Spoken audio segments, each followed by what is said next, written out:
Hello guys, good morning. চলে আসলাম আজকে একটা মিনি ব্লগ নিয়ে। তো মিনি ব্লগটা হতে চলেছে what I it in a day. তো সকালবেলা আমার একটা মেডিসিন থাকে, সেটা খেয়ে দিনটা শুরু হয়।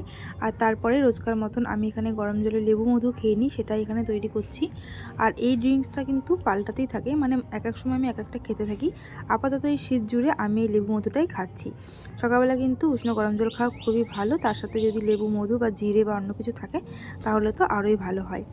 তো যাই হোক, এটা খেয়ে আমার দিনটা রোজ শুরু হয়। তো এটা আমি খেয়ে নিলাম। তারপরে বেশ কিছু ড্রাই ফ্রুটস আর তার সাথে রোজ দুটো করে খেজুর কিন্তু আমি খাই। সকালের ব্রেকফাস্টে ছিল এখানে দুটো রুটি, তার সাথে শাক ভাজা, বেগুন পোড়া, বেগুন ভাজা আর পনিরের একটা তরকারি। তো বেশ ভালোই ছিল সকালের ব্রেকফাস্টটা আজকে। ছাদে বসে বসে খাচ্ছিলাম এখানে একটা আখ, আর তারপরে খেয়ে নিয়েছিলাম কয়েক টুকরো পেঁপে। পেঁপে খাওয়া কিন্তু শরীরের জন্য ভীষণ ভালো। আর এটা আমার ভাসুরের জন্মদিন ছিল, তাই একটু কেক আর এই চকলেটটা দিয়ে গেছিলো। চকলেটটা খাইনি, এই কেক থেকে একটুখানি কেক আমি খেয়েছিলাম। তো তারপরে এখানে প্রসাদ এসেছিলো বাড়িতে, তো এই সরস্বতী পুজোর প্রসাদটাও খেয়েছিলাম। আর সন্ধ্যাবেলায় খেয়েছিলাম ফুচকা। তো এই ছিল আমার আজকের দিন।